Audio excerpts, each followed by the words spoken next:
Salut les voyageurs! Aujourd'hui on se retrouve pour une nouvelle vidéo, une review sur le chapitre 993. Un chapitre monstrueux qui aura remis les pendules à l'heure. Mais avant de commencer la vidéo, toi cher voyageur qui passe par là, je te vois. Abonne-toi pour faire partie de l'aventure Locpos si mes vidéos te plaisent. Et surtout, n'oublie pas de déchaîner ton acquis du likement et ton acquis de l'observation en activant la cloche d'or de Chandora. Le chapitre s'intitule « Le rêve de Wano » et ce titre fait justement référence au début du chapitre où on voit les habitants de la Flower Capital profiter du Festival du Feu pour faire la fête et s'amuser. Même si les habitants de la Flower Capital semblaient être d'accord avec le shogun et ses méthodes, beaucoup cachaient derrière leur sourire un vrai sentiment de peur. Leur seule attente, être sauvés par les samouraïs du clan Kozuki. Et ils avaient tous espoir qu'un jour cela arriverait. C'est intéressant de relever que dans le chapitre, on aperçoit un Oden géant qui a l'air d'être fait à partir de ballons. Une preuve encore que les habitants de Wano Kuni ont confiance en Oden et le considéraient et le considèrent toujours comme leur sauveur. On peut d'ailleurs penser au fait que ce Oden fait référence au Myō, le roi protecteur que Hyōgoro avait associé à Luffy. Les habitants sont donc impatients et croient d'une certaine manière aux samouraïs du clan Kozuki, mais espèrent tout de même que ce jour ne se finira jamais, car en effet, ils savent que Kaido est derrière Orochi. En parlant d'Orochi, un habitant random parle du fait que justement aujourd'hui, personne ne sera tué, faisant sûrement référence au fait que habituellement, quand Orochi est là, il y a au moins un mort. Mais il ajoute que Orochi reviendra. Une phrase selon moi qui n'est pas là pour meubler et qui appuie le retour d'Orochi dont je vous ai déjà tant parlé.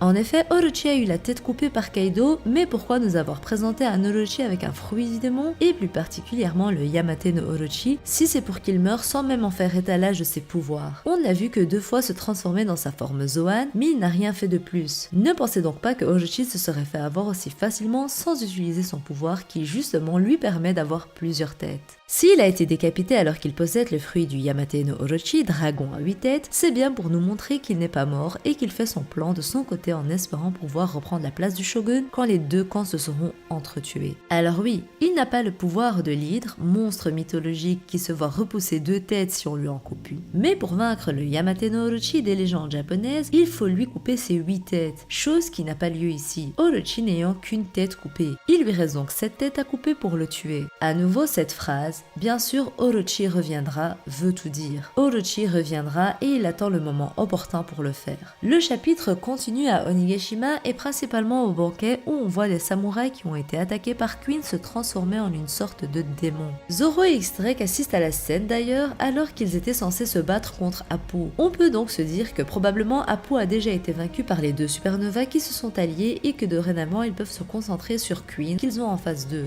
De leur côté, Robin et Chopper assistent également à la scène de la contagion de la pandémie que Queen a lancée. Une pandémie semblable à celle qui est arrivée à Udon, mais faite à partir des balles pandémiques, les balles modèle démons de glace. Queen décide alors de fermer l'étage. Une manière est d'empêcher quiconque de sortir et donc de contaminer tout le monde. Seulement, ce ne sera pas si facile pour lui, car oui, Chopper avait pu créer un remède à Udon pour retransformer les samouraïs et Luffy dans leur état initial. Il doit alors faire de même ici, même si la pandémie est différente. Ainsi, ça permettrait à Chopper de mettre en évidence ses capacités et de montrer à nouveau ce qu'il vaut. Il a Robin avec lui qui pourra l'aider à créer les remèdes et à les distribuer aux nombreux samouraïs grâce à son fruit du démon. Un combo parfait pour contrer la pandémie, certes, mais pas assez fort pour contrer Queen. Et c'est là justement qu'interviennent Zoro et X-Drake qui pourront à nouveau combattre ensemble et cette fois-ci directement un commandant Queen la pandémie. Le chapitre continue au premier sous-sol. Luffy et Sanji montent vers le toit du dôme, mais on voit qu'il y a 5 sous-sols avant de pouvoir atteindre le dôme. Est-ce que ce système sera fait en sorte que plus ils montent, plus ils affronteront des adversaires puissants? Sûrement. On pourrait même comparer ça avec Impel Down, mais cette fois-ci inversé. Alors que Luffy tente de se débarrasser de Random, Sanji arrive et le fait pour lui. Seulement un adversaire apparaît alors possédant un smile du gorille, un gorille qui sort de sa main. Brisgola alors essaie d'attaquer Sanji et montre une force brute impressionnante, mais Sanji esquive sans problème.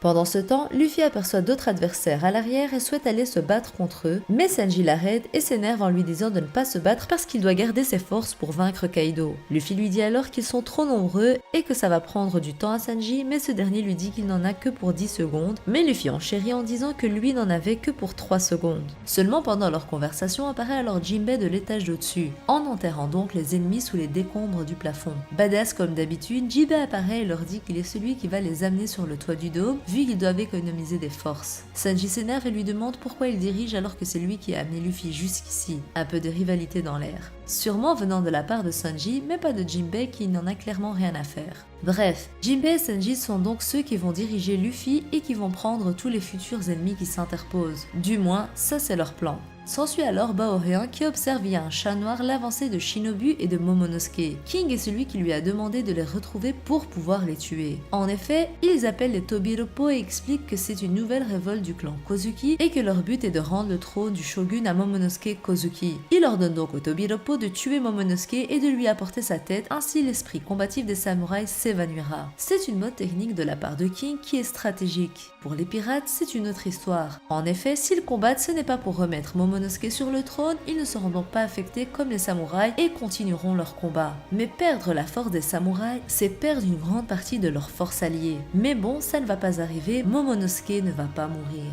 Suite à l'appel de King et à la position indiquée de Momonosuke et Shinobu, Sasaki les aperçoit et dit à son équipage de les attaquer. On voit alors plein d'arcs se dirigeant vers Shinobu et Momonosuke, mais Shinobu protège Momonosuke avec son corps et ramasse alors toutes les flèches qui lui étaient destinées. Un adversaire arrive alors par-dessus et tente de donner le coup de grâce, et Shinobu dit à Momonosuke de s'enfuir. Momonosuke réfléchit les larmes à l'œil, est-ce qu'un vrai shogun s'enfuirait? Mais avant qu'il n'ait la réponse, Yamato s'interpose pour les sauver. On aperçoit alors le groupe des cuirassés, ils sont assez nombreux et ont tous des smiles. Sasaki dit alors à Yamato qu'il les gêne, mais Yamato répond qu'il est là pour se battre pour le clan Kozuki. Et là j'ai l'impression que Yamato a arrêté de se considérer comme Oden, mais a compris qu'il ne voulait pas et ne pouvait pas être Oden, mais qu'il pouvait aider le clan Kozuki à sa manière. Du moins, la façon dont il s'est exprimé en disant qu'il est là pour aider le clan Kozuki laisse penser qu'il est totalement extérieur à ce clan. Et ce serait un grand pas pour Yamato qui ne serait pas Oden, mais Yamato lui-même. Selon moi, Yamato pourrait vaincre l'équipage des cuirassés, mais ça sera problématique vu qu'elle doit protéger Shinobu et Momonosuke. Elle ne pourra pas se déchaîner pleinement sans devoir surveiller ses arrières, sachant qu'ils sont plusieurs et qu'ils pourront donc se séparer pour attaquer Momonosuke.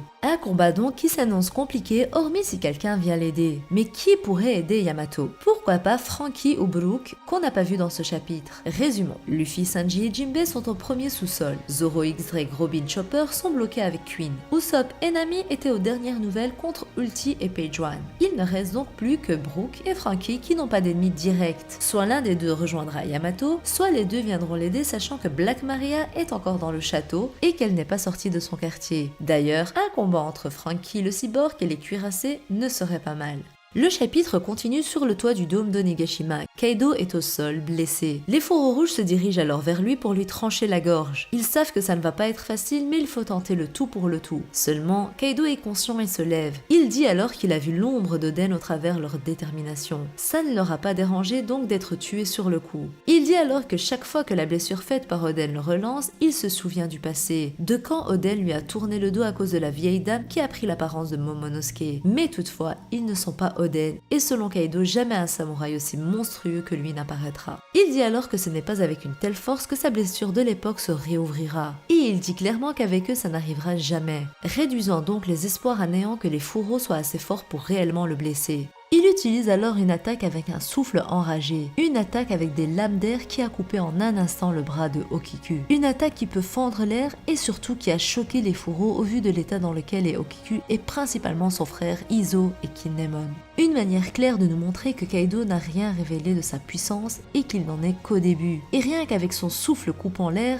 il a pu couper le bras de Okiku comme si de rien n'était. La guerre monte d'un cran, le bain de sang a commencé et il ne s'agit plus que de blessures superficielles mais de dommages collatéraux. Les fourreaux sont en danger et je dirais même en danger de mort. Kaido a arrêté de les sous-estimer et a arrêté d'avoir peur de l'ombre d'Oden car il a compris que les ennemis qu'il avait en face de lui n'étaient pas Oden et n'étaient pas à sa hauteur. Ce chapitre aura fait retourner des vestes avec la force de Kaido dévoilée. Beaucoup étaient déçus du déroulement du combat, ils en venaient même à sous-estimer Kaido et à dire qu'il était en réalité faible, pas si fort que ça. Eh bien j'espère que maintenant vous aurez compris qu'il faut arrêter de juger la force d'un personnage sur un début de combat. Clairement, ce qu'on attend tous, mais qu'on redoute tous, c'est la mort des fourreaux. Elle paraît totalement logique dans ce contexte, surtout quand Kinemon a fait une sorte d'adieu à Luffy avant de monter sur le toit du dôme. Les 9 fourreaux étaient clairement prêts à mourir et à donner leur vie pour vaincre Kaido, mais ici, ils ne l'ont blessé que superficiellement et ils doivent tenir le coup jusqu'à l'arrivée de Luffy. Mais quand on voit ce que Kaido vient de faire, on se demande s'ils vont pouvoir tenir assez longtemps ou si on doit s'attendre à les voir au sol quand Luffy arrivera pour vaincre Kaido. Personnellement, ça ne me choquerait pas pas qu'il meure, même si j'en ai clairement pas envie, mais je pense qu'Oda, qui n'aime pas faire mourir ses personnages, ne tuera pas les 9 fourreaux. Je ne pense pas que les 9 samouraïs vont mourir, mais pourquoi pas avoir 2 ou 3 morts comme celle de Kinemon, qui sera sans nul doute la plus importante et qui est la plus flagrante, celle de Hashira Doji et de l'un des Minks comme Inu ou alors Neko. Pour ma part, je doute que Denjiro meure étant donné que pour moi il doit accompagner Momonosuke, sachant tout de l'état du pays.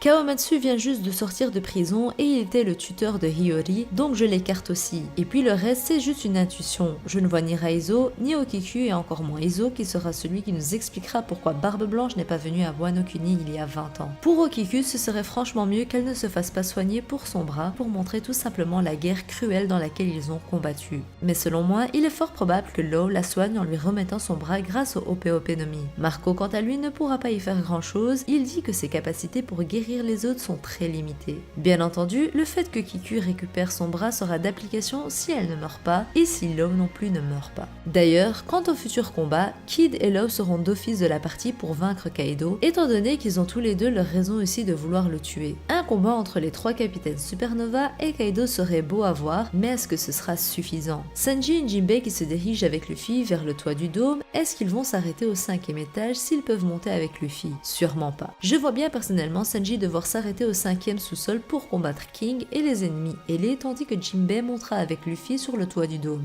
Jinbei par contre devra vaincre Jack qui n'est pas encore hors de la partie et qui aura sûrement récupéré des forces. Zoro quant à lui, après avoir vaincu Queen avec X-Drake, devra aussi se diriger vers le toit du dôme, mais s'arrêtera pour aider Sanji à vaincre King.